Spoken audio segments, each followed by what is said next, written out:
Long before Ukraine and Russia became modern nation, a powerful kingdom once rose and fell between them. A kingdom that shaped religions, alliances and empires, but today it's barely mentioned in history books.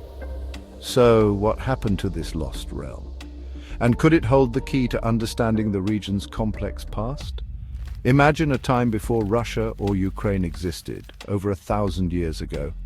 In the vast green lands of Eastern Europe, a powerful kingdom rose, Kievan Rus. Its capital, Kiev, was among the grandest cities in Europe, with golden domed churches and bustling markets. Warriors and traders from many cultures mingled here, creating a unique civilization. For over 3 centuries, Kievan Rus has thrived, controlling the great rivers that linked north and south. But then, disaster struck. Invaders from the east swept in, burning cities and scattering the people. The kingdom shattered, never to be whole again. From its ruins, new nations would rise. Yet the memory of Kievan Rus became a golden age, claimed by both Russia and Ukraine as their beginning. Its heroes, saints and symbols are still fiercely contested. The story of Kievan Rus is not just ancient history, it shapes identities and fuels debates today. This lost kingdom is a battleground of memory where the past is never truly past. Its legacy is alive, shaping how people see themselves and their neighbors. The unity and glory of Kievan Rus are gone, but its spirit endures in legend and rivalry. 2 nations look back and say, "This was our beginning." The echoes of Kievan Rus still influence the present. Its disappearance is as dramatic as its rise. The lost kingdom haunts the history of Eastern Europe. It is a story of adventure, faith, and power, and it is far from over. Before Kievan Rus, Eastern Europe was a patchwork of Slavic tribes living in small villages along vast rivers. Life was hard and the tribes often fought each other. Then new arrivals came from the north, the Vikings, known to the Slavs as the Rus. These Norse adventurers traveled the rivers in longships seeking trade and fortune. They built forts, demanded tribute and offered protection to the local tribes. Over time, the Norse and Slavs began to mix, marrying, sharing customs and creating a new culture. This blend became the foundation of Kievan Rus. The city of Kiev, perched on high hills above the Dnieper River, became the heart of this new power. Whoever controlled Kiev controlled the vital trade route from the Baltic to the Black Sea. The princes of Kiev united the surrounding lands, bringing order to the chaos. They fought off enemies and forged a kingdom through trade and war. The rivers were their highways, connecting distant worlds. The Norse influence faded as Slavic traditions took root. A new identity was born. Neither fully Slavic nor Norse, but something unique to. Kiev's strategic location made it a natural fortress and a center of wealth. The city grew, attracting traders, craftsmen and warriors. The rise of Kievan Rus was swift, built on the flow of goods and the strength of its rulers. The kingdom's power grew as it united more tribes under its banner. The story of Kievan Rus began with rivers trade and the meeting of cultures. It was a new force in Eastern Europe, ready to shape history. The foundation was set for a kingdom that would leave a lasting mark. The Norse and Slavic worlds had merged. A new era had begun. The fires of trade and war forged a powerful state. Kievan Rus was born. Legend says the Slavic tribes invited a Viking, Rurik, to rule and bring order. Rurik and his brothers established their rule in Novgorod, starting a dynasty. His successor Oleg captured Kiev and declared it the mother of all Rus' cities. Oleg united the tribes and led daring raids, even reaching the walls of Constantinople. He secured a lucrative trade treaty, bringing wealth and prestige. The ruling class had Norse roots, but most people were Slavs. Over generations, the two groups blended. Norse names faded, Slavic language and customs prevailed. The princes organized the collection of furs, honey and other goods, sending great fleets down the Dnieper to trade in Constantinople. These expeditions brought back silk, wine and silver, enriching Kiev. The power of Kievan Rus rested on its control of trade and its ability to unite diverse peoples. The Norse legacy faded, but the dynasty endured. The kingdom's wealth and influence grew with every successful journey south. the rivers remained the lifeblood of the realm. The blend of cultures created a vibrant, dynamic society. Kievan Rus became a bridge between worlds, north and south, east and west.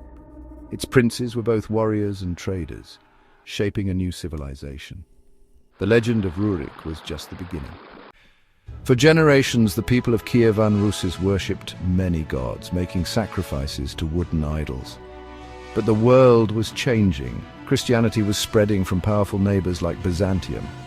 Prince Vladimir the Great saw an opportunity. Adopting a new faith could unite his people and connect them to the wider world. He sent envoys to study different religions. Impressed by the splendor of Orthodox Christianity in Constantinople, Vladimir made his choice.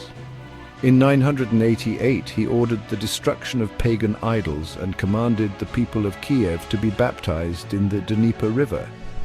This mass baptism marked the birth of a new Christian civilization.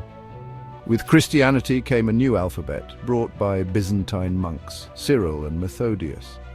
The people of Rus could now write their language and record their history. Monks and priests arrived, building churches and monasteries, introducing new art and architecture. Icons and mosaics transformed the spiritual life of the kingdom. The adoption of Christianity was a cultural revolution, not just a religious one. Kievan Rus was now part of the Christian world with new connections and prestige. The faith shaped the kingdom's identity for centuries to come. Vladimir's decision changed the course of Eastern European history. A new era had begun. After conversion, Kievan Rus entered its golden age under Yaroslav the Wise. Kiev became a center of trade, learning and religion, rivaling the greatest cities of Europe. The Cathedral of St. Sophia, with its golden domes and stunning mosaics, symbolized the kingdom's glory. Yaroslav created the first written law code, replacing blood feuds with courts and fines. He promoted education, founded schools, and built a great library. Kiev's influence spread through royal marriages. Yaroslav's daughters became queens across Europe. The kingdom was respected and connected to the wider world. For a brief time, Kievan Rus was a beacon of culture and power. Its achievements left a legacy that endures to this day. The Golden Age was a time of peace, prosperity, and creativity. The city's beauty and learning were unmatched in the region. Kievan Rus stood at the heart of medieval Europe. Its Golden Age would be remembered for centuries. The Golden Age could not last. After Yaroslav's death, the kingdom fractured as princes fought for power. Civil wars weakened Kievan Rus from within. New threats appeared on the borders. Nomadic tribes raided the land. Then came the Mongols, led by Batu Khan, sweeping in from the east. The princes failed to unite against the threat. In 1237, the Mongols invaded, destroying city after city. Kiev, the mother of Rus's cities, resisted but was brutally sacked. The destruction was nearly total. Churches burned, people killed. The city left in ruins. The Mongols ruled over the shattered lands for over 2 centuries. The once mighty kingdom was gone, replaced by scattered principalities. The Mongol invasion ended the unity and glory of Kievan Rus. Its cities lay in ruins. Its people scattered. The Golden Age was over.